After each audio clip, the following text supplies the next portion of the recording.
সব প্রশ্নের উত্তর জানতে হয় না, কিন্তু কিছু কিছু প্রশ্নের উত্তর যখন মানুষ জানার চেষ্টা করে তখন আর সে বাঁচে না ম্যাডাম। একটা কার্ড হাতে করে আসলেই ভিআইপি হওয়া যায়। একটা সিট খালি দেখলেন আর বসে পড়লেন? সিট খালি আছে মানে সেখানে সবাই বসতে পারবে না।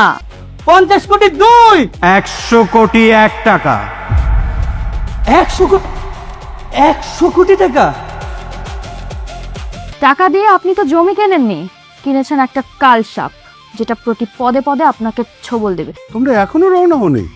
তোমার জন্যই দাঁড়িয়ে আছি বাবা। আমার জন্য দাঁড়িয়ে আছো?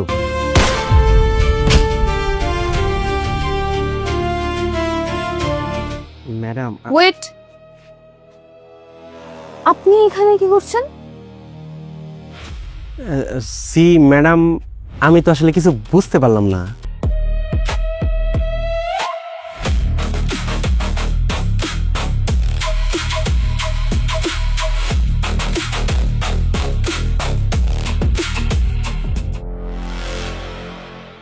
এটা কি কইরা হইতে পারে? হুবহু আমার মতো দেখতে, এমন অবিকল এক চেহারার দুইজন মানুষ আদৌ কি হওয়া সম্ভব? ওই লোকের লগে কি আমার অন্য কোনো সম্পর্ক আছে? আমার এই প্রশ্নগুলোর উত্তর আমি কই পাব? আমার মতো চেহারা পাওয়ার এত স্বাদ? এখন থেকে তোর জীবনের পরবর্তী প্রতিটা পদক্ষেপ আমি নির্ধারণ করুম। আমি যেইভাবে তোর জীবন চালামো তুই সেইভাবে চলতে বাধ্য হবি। আমি তোর সুখের দিন শেষ কইরা দিমু সাহেব, তুই নিজের অস্তিত্ব খুঁজা পাবি না।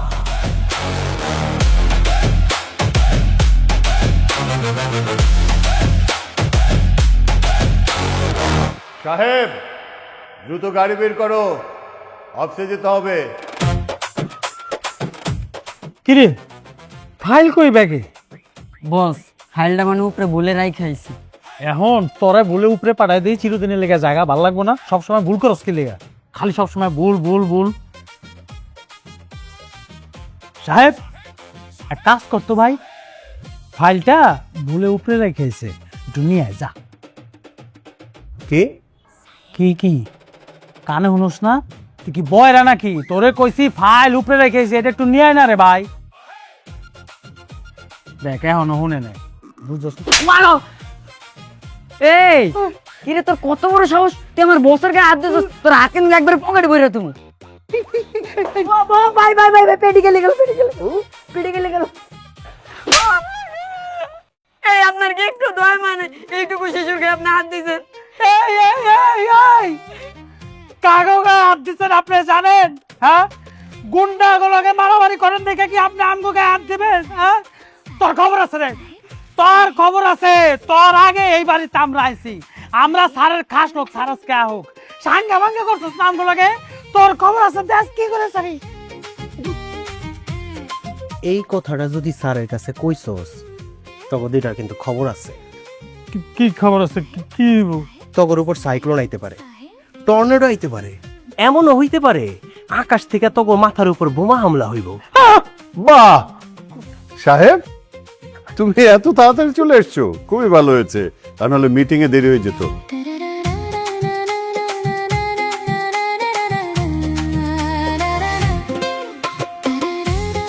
দ্যাটস ওয়াই আমি তোমাকে এত পছন্দ করি। চলো মা, চলো তাহলে। বাবা জাস্ট মিনিট। মোটু পাতলু, তোমাদের যে ফাইলগুলো নিতে বলেছিলাম নিয়েছো তো? ম্যাডাম আপনারা যান, আমি ফাইল নিয়ে আসতেছি। ইটস ওকে, চলো সাহেব। স্যার এই যে সাহেব আমাকে অনেক আদর করে।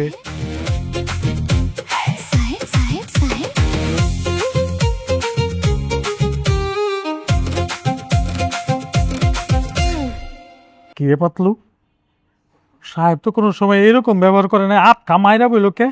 হ্যাঁ, ওর সাহস কত বড়। বস আরে পাইলে ইচ্ছা মতো নরম দিন। একদম ঠিক কথা কইছস, পায়ালি সাঙ্গা বাঙ্গা করে দিমু। আসসালামু আলাইকুম স্যার। ওয়ালাইকুম আসসালাম। স্যারে কো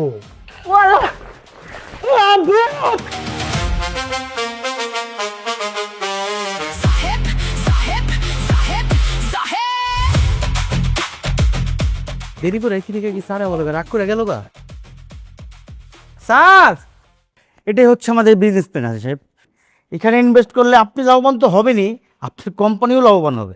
ফাইন, আপনাদের প্ল্যান আমাদের পছন্দ হয়েছে, বাট তার আগে মিস্টার রেহান চৌধুরীর সাথে আমরা বসতে চাই।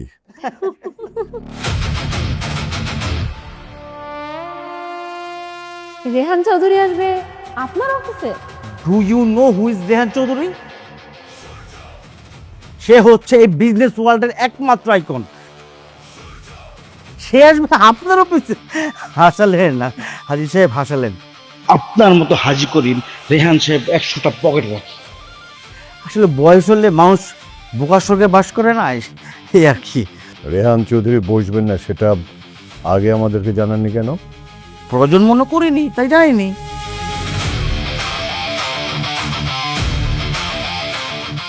সরি, আপনাদের সাথে ডিল হচ্ছে না। কি? Rehan Chowdhury deal cancel? হাজি সাহেব, আপনি যা বলছেন বুঝে শুনে বলছেন তো? পরে কিন্তু পস্তাবেন। ডিসিশন নেওয়ার আগে 10 বার চিন্তা করেন। রেহান চৌধুরী, 10 মিনিটের মধ্যে হাজি করিমের অফিসে চাই।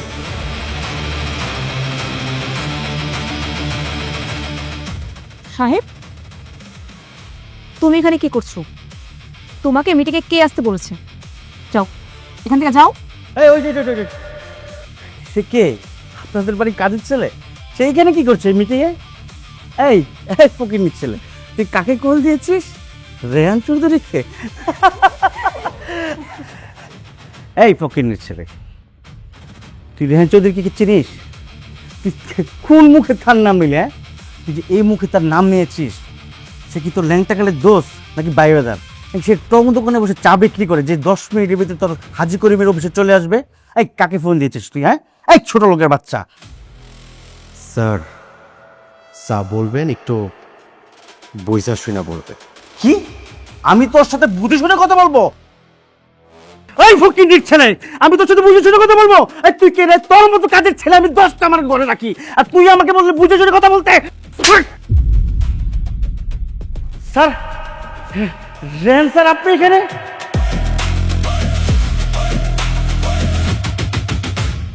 স্যার, এই ফকির বলে আপনার নাম বিক্রি করে কারে না কারে ফোন দিয়ে কোথাও রেহান চৌধুরী 10 মিনিটের ভিতরে হাজি করিম সাহেবের অফিসে আসবি। কেউ মুটে লাগে বলেন তো? সেই জন্য কানে নিজেকে বয়া দিচ্ছে। ভালো করছি না?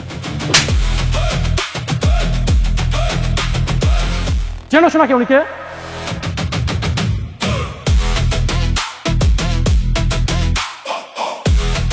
Sir, sir extremely sorry sir, ওরা আপনাকে চিনতে পারেনি স্যার, আর কখনো হবে না স্যার। আর স্যার, আপনি 10 মিনিটের মধ্যে আসতে বলছেন, 1 মিনিট লেট হয়ে গেছে sir. Sir, sir extremely sorry sir, ক্ষমা করে দেন স্যার, আর কখনো হবে না স্যার। এই দাঁড়িয়ে আসিস কেন? বস, ভাবছে স্যারের কাছ থেকে।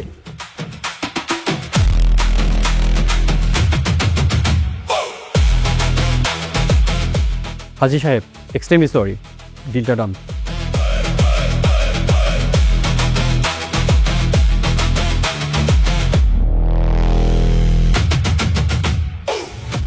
হিসাব তো মিলতেছে না রে। আমার কি মনে হয় জানোস, এই সাহেব আসলে একটা জিন। জিন যদি না হইতো, এক জায়গা থেকে আর এক জায়গায় এত দ্রুত যাওয়া কি সম্ভব? তুই ক। না বস, ওর লগে সাধারণ মানুষের কোনো মিল নাই। ওই দিনে ঘুমায়, রাইতে রাত জাগে। এই রুটিন ফলো করে নেই দেখেই আরে জিনে ধরছে। নাহলে আপনি দেন আমার কত উপরে উঠাইছে, আমি যদি পড়তাম কি হইতো আমার? বাবা রে, ওরে জিনে ধরে নাই, ওই নিজে একটা জিন, ও জিন ফয়দা দেয়। আর কান্দুসকে খালি কি তোরে একলা মারছে? আমারও তো সাঙ্গা ভাঙ্গা করে দিছে, আমি মায়ের খাই নাই। এই জায়গাতে আমার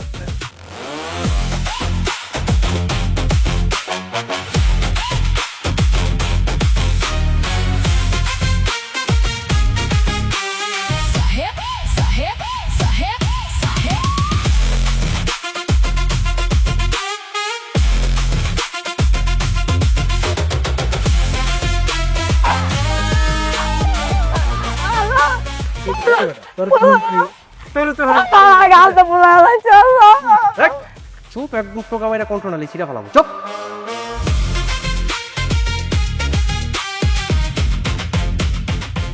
হুদাই ছিলেছ, হ্যাঁ?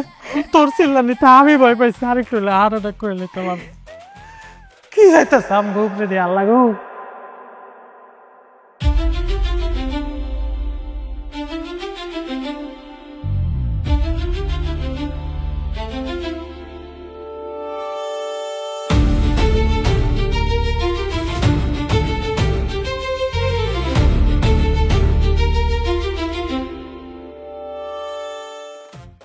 বস আপনার একটু হাতটা নামান।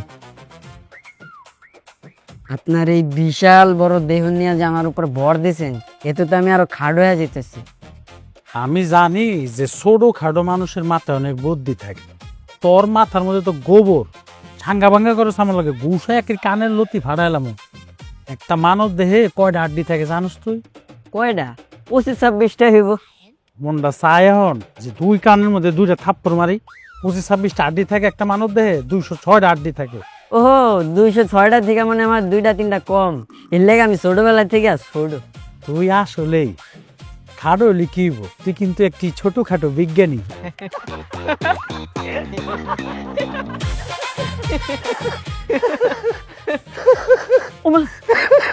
বস কি হইলো আপনার? আপনি প্যাং গাইতেছেন কে? যে হঠাৎ করে জিনের কথা মনে পড়ে গেছে। তুই বুঝতেছোস জিনের ডরে যে আমরা হেনে দাঁড়ায় রয়েছি। এই যে সাহেব জিন, কঠিন একটা জিনিস বাবা রে বাবা, হুটহাট করে সাঙ্গা ভাঙ্গা করে। এখন যদি হঠাৎ করে আয়া আমাকে দুজনের ঘাড়ে বর করে, তখন কেমন হইব? কেমন হইব স্যার? কিরে তোর কণ্ঠ এরম হয়েছে কে? কি ও বাবা! পাতলু, এই সাহেব তুই এনেকে?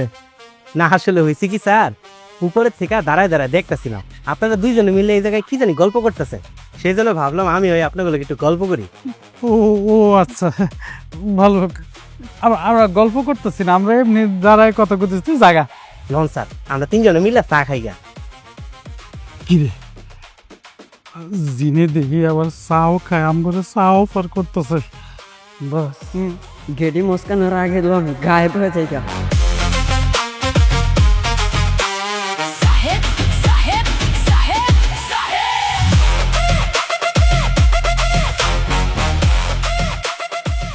ওরে বাবা, মাজা ব্যথা হয়ে গেছে। না, এইভাবে আর হইতেছে না বস। এই ডরে ডরে 2টা লটকন উপরে উঠা যেতেছে। এই সাঙ্গা ভাঙ্গা করবি না পাতলু, লটকনকে খালি তরি আছে, আমার নাই। তুই একলা ডরাইতেছিস, আমি ডরাইতেছি না? হ্যাঁ, আর তুই কথাটা ঠিক কইছস। এই ব্যাপার হইব না, কবিরাজের কাছে যাবো। এই জিন এই বাড়ির থেকে সরাই দেবো। আর নাইলে উপায় আর একটা আছে, স্যারের কাছে যাম। স্যারের কাছে যা সব কয়ে দিব। এইভাবে আর নিতে পারতাছি না। না না না, নয় একারে না। না নিতে পারলেও নিতে হইব, আর যদি না নিতে পারোস তাহলে তখন লটকন দুইটা নাই হয়ে যাবো। এই, কি রে, তুই না মাত্র দোকানে গেলি চা খাইতে, নাকি দোকান থেকে গোসল করে এলি? কোনটা? ওই আমি কই যামু কি করমু সেইটা তোকে জানার কোনো দরকার নাই। এত গবেষণা করে তোরা কি করবি? একটু আগে তোরা কি কইতাছিলি? স্যারের কাছে যে বিচার দিবি না? স্যারের কাছে যে যদি বিচার দিছস, ওই দিন সকালবেলার কথা মনে আছে তো? মনে আছে। হ্যাঁ, এবার কো, স্যারের কাছে যে বিচার দিবি? না না না না না না, মারের কথা মনে আছে, বিচার দিতাম না। আর যদি যে বিচার দেস তাহলে লটকন থাকতো না। গুড ছেলে, গুড ছেলে। কি ছেলে? Good good good. কি ছেলে? গুড। মনে রাখিস। থাক।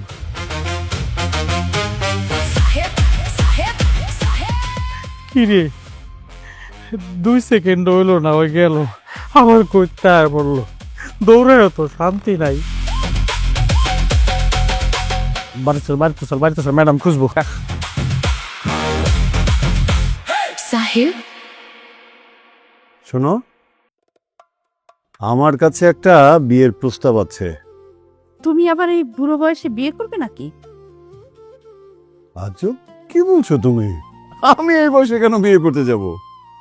শোনো, তুমি আমাকে একটা কথা বলো তো, সাহেবকে তোমার ছেলে হিসেবে কেমন মনে হয়? হ্যাঁ, সাহেব তো ছেলে হিসেবে খুবই ভালো। কেন, ওর জন্য কি কোনো বিয়ের প্রস্তাব এসেছে নাকি? আরে না, বিয়ের প্রস্তাব আসেনি।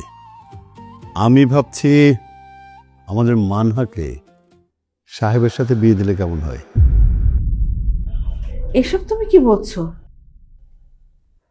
সাহেবের সাথে মানহার বিয়ে? হ্যাঁ, তুমি কি পাগল হয়ে গেছো? সাহেব যত ভালো ছেলেই হোক না কেন, কিন্তু ও তো আমাদের বাড়ির ড্রাইভার। এই ড্রাইভার হয়েছে তো কি হয়েছে? সাহেবের যে মেধা, ওর সততা, ওর নিষ্ঠা, ওর ভিতরে যে প্রতিবাদী মন, ও তো একাই 100। আর আমি এরকমের একটা ছেলে চাই যে আমার মেয়েকে সারা জীবন নিরাপদে রাখবে। শোনো, বিয়ের পাত্র হিসেবে ওকে আমার পারফেক্ট মনে হয়েছে। আরে তোমরা কার বিয়ে নিয়ে ভাবছো? কার আবার? আমার একমাত্র কন্যার বিয়ের কথা ভাবছি। আমার বিয়ে? কিন্তু কার সাথে? পাত্র মনে করো যে আমার পছন্দের একজন সুপাত্র। পছন্দের সুপাত্র? তার নামটা কি? বলবো? বলো। আমাদের সাহেব। হোয়াট? সাহেব? তুমি সিরিয়াস বাবা? আমাদের বাসার সামান্য ড্রাইভারের সঙ্গে তুমি আমার বিয়ে ঠিক করেছো? হ্যাঁ, ঠিক করেছি। কারণ সাহেবকে আমার খুবই পছন্দ। পাত্র হিসাবে ওকে আমার ভালো লেগেছে। তোমার ভালো লাগতেই পারে বাবা, কিন্তু আমার ভালো লাগে না। দেখো বাবা, আমি যথেষ্ট বড় হয়েছি। আমি কাকে বিয়ে করব কি করব না সেটা একান্ত আমার ব্যক্তিগত ব্যাপার। আর তুমি যাকে তাকে ধরে এনে আমার সঙ্গে বিয়ে দিতে চাইবে, আর আমি নাচতে নাচতে বিয়ে বসে যাব? অসম্ভব। মানহা, আমি তোমার ওপিনিয়ন চাইনি, আমি আমার ডিসিশন তোমাকে জানিয়েছি, দ্যাটস ইট। বাবা, তুমি একটু বোঝার চেষ্টা করো। তুমি একজন শিল্পপতি আর আমি একজন শিল্পপতির মেয়ে। কাল যদি পত্রপত্রিকা ছাপা হয় হাজি করিমের মেয়ের সাথে তারই বাড়ির ড্রাইভারের বিয়ে হয়েছে, তাহলে তুমি বুঝতে পারছো কি হবে? লোকজন আমাদের নিয়ে হাসি ঠাট্টা করবে। এই, এখানে বোঝা পারার কিছু নেই। আমি হাজি করি না, কে কি বললো আর কে কি ভাবলো সেটা নিয়ে আমি মোটেও বাদার করি না। শোনো, আমি বলেছি সাহেবের সাথে তোমার বিয়ে হবে, দ্যাটস ফাইনাল। বাবা, তুমি ভুলে যেও না আমি কিন্তু তোমারই মেয়ে। তোমার যদি আকাশ সমান জিত থাকে, আমারও তার ব্যতিক্রম না। তুমি জোর করে আমাকে কারোর সঙ্গে বিয়ে দিতে পারবে না। দেখেছো দেখেছো কিরকম বেয়াদব হয়েছে, মুখে মুখে তর্ক করে।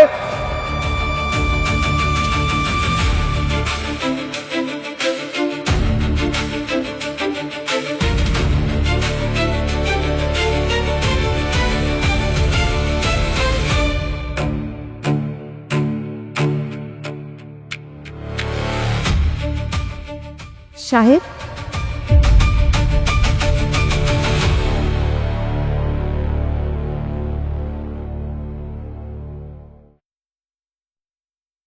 ম্যাডাম, এত রাইতের বেলা আমার রুমে কিছু লাগবো? না, এখন কিছুই লাগবে না। একটা কথা বলতে আমি এখানে এসেছি না। জি ম্যাডাম, কোন না। আগামীকাল আমি একটা পার্টিতে যাব এবং আমার সঙ্গে তুমিও যাবে। সো সকাল সকাল রেডি হয়ে থেকো। আচ্ছা ঠিক আছে। ওকে, good night.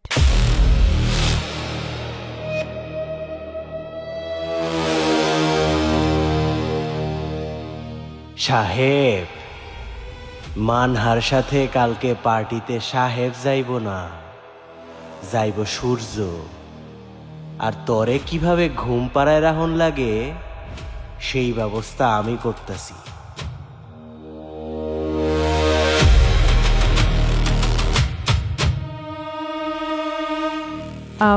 Just a minute.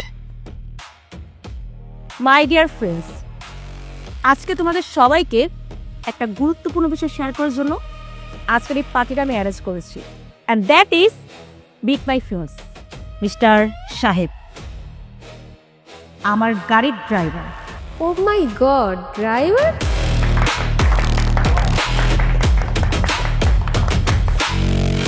Sweeper থেকে সরাসরি husband? Wow, great Manha. So finally our Reese girl found a driver.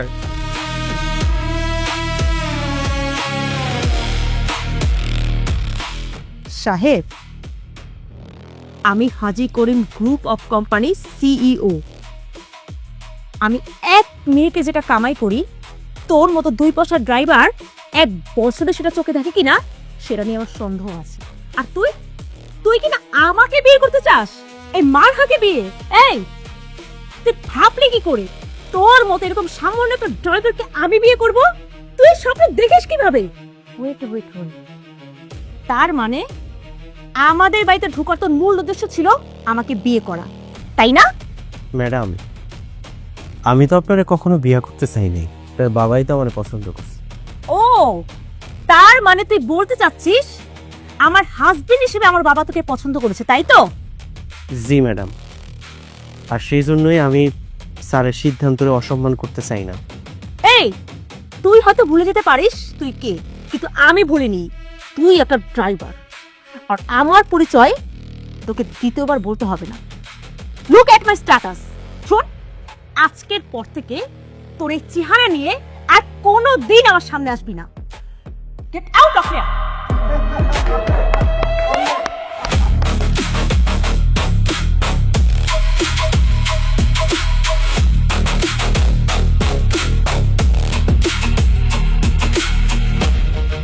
Guys, কি হলো? Enjoy the party.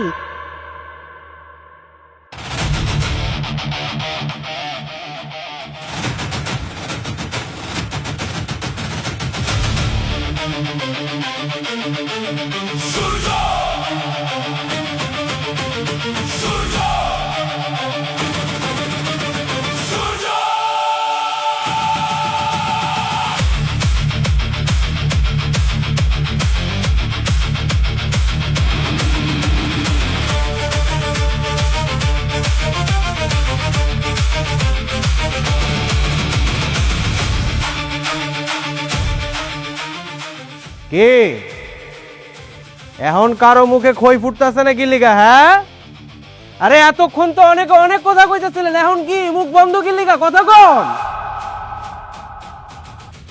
আপনারা সবাই এই মাইয়াটারে চিনেন যে এই মাইয়াটা কার মাইয়া, কিন্তু এই মাইয়াটা কার বউ হইতে যাইতাছে সেটা আপনারা এখনো জানেন না।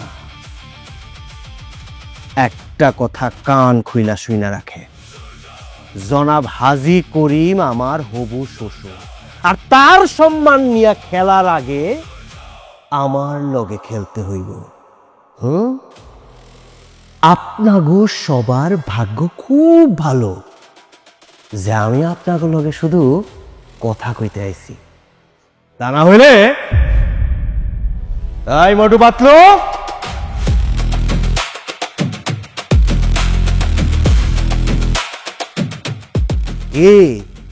এতক্ষণ তো খুব কথা কইতাছিলেন।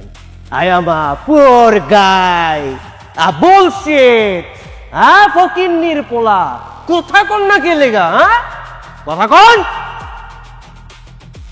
একদম জানে মেরে ফেলাম। আমি তোমাকে প্রশ্ন করেছি, যেখানে আমি নিজে সাহেবের সাথে তোমার বিয়ে ঠিক করেছি, সেখানে পার্টিতে নিয়ে সাহেবকে কেন অপমান করেছো?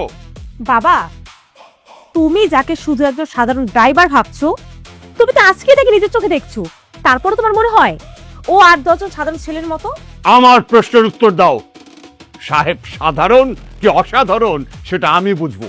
আমার মেয়ের আচরণ যদি আমার সম্মান নিয়ে প্রশ্ন তোলে, সেটা আমি কখনো বরদাস্ত করবো না। আমার না। কিন্তু বাবা, তুমি জানো না আজকে পার্টিতে কি হয়েছে? তো কি হয়েছে বলো? বাবা জানো? আই সাহেব, চুপ করে দাঁড়িয়ে আছো কেন? তুমি বলো আজকে পার্টিতে কি হয়েছে, কি হলো বলো। স্যার, সত্যি বলতে আমি নিজেও বুঝতে পারি নাই ম্যাডাম আমার ওই জায়গায় নিয়ে এরকম একটা পরিস্থিতির মধ্যে ফালাইব। তার মানে আগের থেকে তুমি কিছুই জানতে না?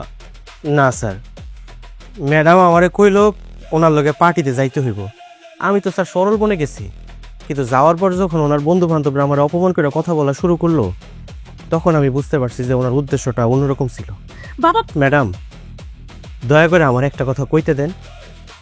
স্যার, আমি তো স্যার আপনার বাড়িতে কাজ করি, আমার সম্মান মানে স্যার আপনার সম্মান। আর তাছাড়া ম্যাডামের সাথে আপনি আমার বিয়া ঠিক করছেন, ওই ভরা মজলিসে যদি সবার সামনে আমি অপমানিত হইতাম, তাহলে স্যার এই সাহেব অপমানিত হইতো না, অপমানিত হইতো আপনার বাড়ির মেয়ের জামাই। আর সেই অপমানটা হাজী করিমের অপমান। আর সেই জন্যই স্যার আমি কোনো কিছু না ভেবে উত্তরটা দিছি, কারণ আমার মাথায় তখন একটা বিষয় ঘুরতেছিল, আমার স্যারের সম্মান যেন কোনোভাবে মাটিতে মিশা না যায়। বাবা, ওর একটা কথা বিশ্বাস করবে না, ও মিথ্যা কথা বলছে। বাবা, মানহা, ছেলেটা তার নিজের অপমানের কথা চিন্তা না করে তোমার বাবার সম্মানের কথা চিন্তা করেছে। সেই কথাটা তুমি একবারও ভেবে দেখেছো? মা মা তোমরা বুঝতে পারছো না মা, ব্যাপারটা তো সহজ না। সহজ না তো কঠিনটা কি? ছোটবেলা থেকে তুমি আমার কাছে যা চেয়েছো আমি সব দিয়েছি, কিন্তু একটা জিনিস আমি তোমাকে দেইনি, সেটা হচ্ছে আমার সম্মান। তোমার বাবার সম্মানে দাগ লাগাবে সেই অধিকার আমি তোমাকে দেইনি। Mind it. বাবা তুমি কি সত্যিই মনে করো আমি মনে করি আজ এই মুহূর্ত থেকে তোমার সাথে এই বিষয়ে আমার কোনো কথা হবে না। আমি সিদ্ধান্ত নিয়েছি সাহেবের সাথে তোমার বিয়ে হবে তো হবে, কারণ হাজী করিম যখন মুখ দিয়ে কোনো কথা বলে তা বদলাবে না, কারণ আমার বাবা এক, আমার জবান এক। মানহা, সাহেব, আমার সম্মান বাঁচানোর জন্য তোমাকে অসংখ্য ধন্যবাদ।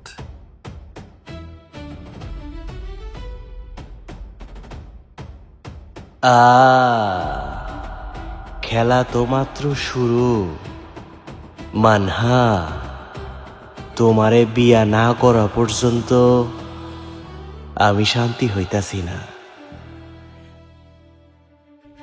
এইসব আমার সাথে কি হইতাছে? আমি যাই করি না কেন তার জন্য তাই ববি তুই। ওই লোকটা কি এই বাড়িতেও ঢুকে গেছে?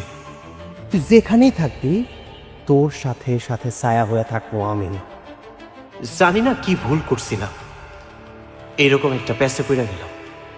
তোর ভুল একটাই, তুই দেখতে অবিকল আমার মতো। এতদিন শুধু আমার উদ্দেশ্য আছিল তোরে সরানো, কিন্তু এখন I fall in love.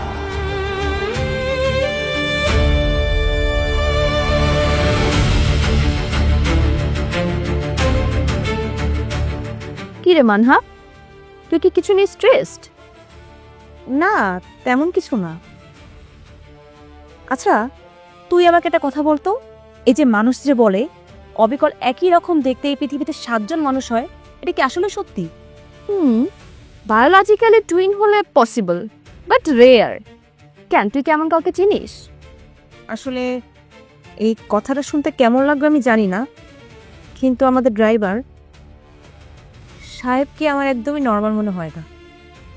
ওকে নিয়ে আমি খুবই কনফিউশনের মধ্যে আছি। তোর ড্রাইভার সাহেবকে আমারও সাসপিশিয়াস মনে হয়।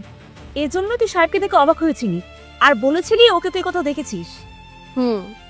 আমি ভাবছিলাম তোকে বলবো, বাট আমি টাইম নিচ্ছিলাম।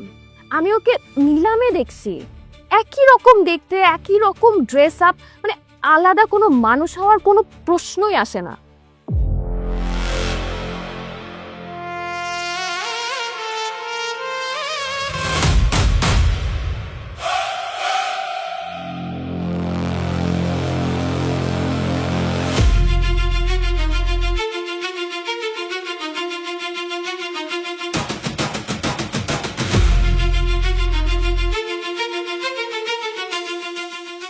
কি 100 কোটি? সিরিয়াসলি? হ্যাঁ, এই জন্যই আমি এত অবাক হচ্ছিলাম সেই দিন। আমার মনে হয় তুই ওকে একটু যাচাই বাছাই করে দেখ। আই থিঙ্ক ওর মধ্যে অ্যাকচুয়ালি কোনো ঝামেলা আছে।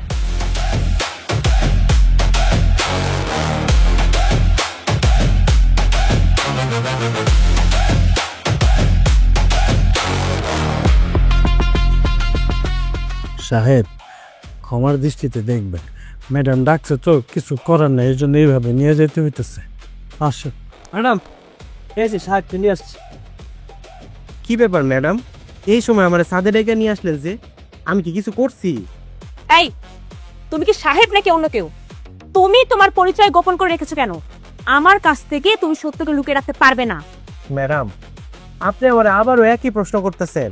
আমি তো কইলাম যে আমি গ্রামের খুব সাধারণ একটা পোলা, কাজের খোঁজে খালি পকেটে ঢাকায় এসেছি।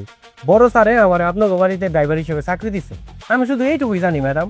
ও আচ্ছা, তুমি সাধারণ ছেলে? মানে একটা সাধারণ ছেলে 100 কোটি টাকা দিয়ে নিলামে জমি কিনতে পারে? এই এটা কি কোনো সাধারণ ছেলে কাজ? ভূগোল বুঝো তুমি আমাকে? মানে? এই একদম ওভার অ্যাক্টিং করবে না আমার সামনে, বুঝতে পারছো? আচ্ছা ম্যাডাম, আপনি একটা সহজ বিষয় কেন বুঝতেছেন না? আমার পকেটে যদি 100 কোটি টাকাই থাকবো, আমি কি লেগে আপনাকে বাড়িতে কামলা দিমু?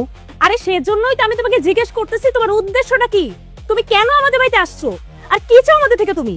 পাতলু, ম্যাডাম তো জানে না ওর আসল পরিচয় কি। সাহেব কিন্তু একটা জিন। বস, যখন ধরবো তো ঠিকই বুঝবো। ম্যাডাম, আপনি শুধু শুধু আমার সন্দেহ করতেছেন। আমি কোনো নিলামে টিলামে যাই নাই। আমি বিষয়টা বুঝতে পারছি, মানে এখন আমার কাছে বিষয়টা পুরো পরিষ্কার। স্যারে তো আমার লগে আপনার বিয়েটা ঠিক করছে, আর সেই জন্য আপনি আমার লগে এরকম করতেছেন। তো ঠিক আছে, আপনি যদি আমার বিয়েটা করতে নাই চান, আপনি স্যারে কয়ে দেন। জোর করে তো আর সংসার হয় না ম্যাডাম। আরে বিয়ে তো প্রশ্নই আসে না। আমার বাবা আমাকে বিয়ে করতে বলেছে বলেই কি আমি তোমাকে বিয়ে করব? আমি বিয়ে করব কি করব না সেটা একান্ত আমার ব্যক্তিগত ব্যাপার, আর তোমাকে আমি এখন যেটা জিজ্ঞেস করেছি সেটার উত্তর দিবে তুমি। ঠিক আছে ম্যাডাম, আপনারা সত্যিটা জানতে চাইতেছেন তো? আমি আপনারা সত্যি কইতাছি, আমার মতো চেহারার আরেকজন লোক এই শহরে আছে, যে আমার চেয়ে অনেক প্রভাবশালী, অনেক টাকা পয়সা, অনেক ক্ষমতা, আর তার লোকে আপনারা আমারে গুলাই ফেলতেছেন ম্যাডাম। আরে এ আবার কোন নতুন নাটক শুরু করলে তুমি? একই রকম দেখতে দুজন মানুষ, এরা শুধু রূপকথার গল্প বা সিনেমাতেই মানায়, বাস্তবে না। ম্যাডাম, আমার কথাটা বিশ্বাস করেন, আমি আপনার লোকে মোটেও নাটক করতেছি না। আমি নিজের চোখে ওই লোকটাকে দেখছি। ও দেখো, তোমার সঙ্গে কথা বলা মানে আমার সময় নষ্ট করা। বাট রিমেম্বার সাহেব, যেদিন আমি তোমার আসল পরিচয় খুঁজে বের করতে পারবো, তুমি যেই হও না কেন, আমি তোমার কি অবস্থা করব সেটা আমি নিজেও জানি না।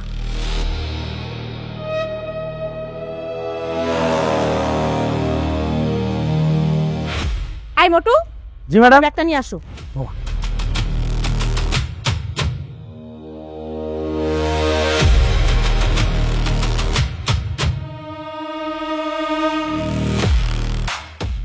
আহা, তুমি থামো, আমি বলছি। হাজী করিমের মেয়ের বিয়ে, এটা হবে বাংলাদেশের বেস্ট ইভেন্ট। রাখো এখন, পরে কথা বলবো। হ্যাঁ মা, কই ছিলি মা? সত্য খুঁজে বেড়াচ্ছি বাবা। যে মিথ্যার মায়াজালে তোমরা নিজেদেরকে আটকে রেখেছো, সেখান থেকেই তোমাদেরকে বের করতে চাচ্ছি। সত্য খুঁজে বেড়াচ্ছিস মানে? তুই কি পাগল হয়ে গেলি নাকি? পাগল আমি হইনি মা, পাগল হয়েছে তোমরা দুইজন।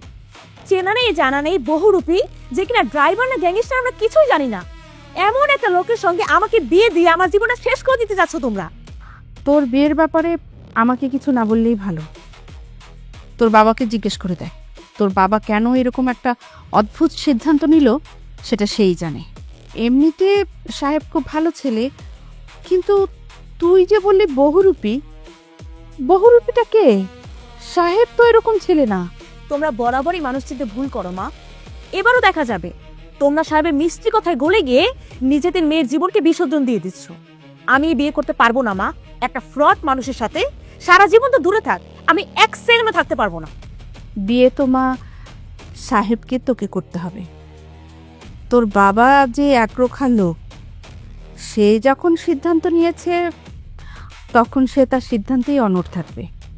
আর ওই সহজ সরল ছেলেটা কি এমন দোষ করেছে শুনি? কি সহজ সরল ছেলে? সাহেব 100 কোটি টাকা দিয়ে নিলামে প্লট কিনেছে, আমার ফ্রেন্ড নিজ চোখে দেখেছে। আরে তোর বান্ধবী তো ভুলও দেখতে পারে, তাই না? আর শোন মা, সাহেব ভালো ছেলে, তুই যদি ওকে বিয়ে করিস তুই সুখেই থাকবি। এইসব কিছু জেনেও তোমরা আমাকে এই কথা বলছো? তবে একটা কথা তোমাদেরকে আমি স্পষ্ট করে জানিয়ে দিতে চাই, তোমরা যদি আমার ইচ্ছার বিরুদ্ধে ওই ফ্রড লোকের সঙ্গে আমাকে বিয়ে দিতে চাও, তাহলে তোমরা আমার মরা মুখ দেখবে।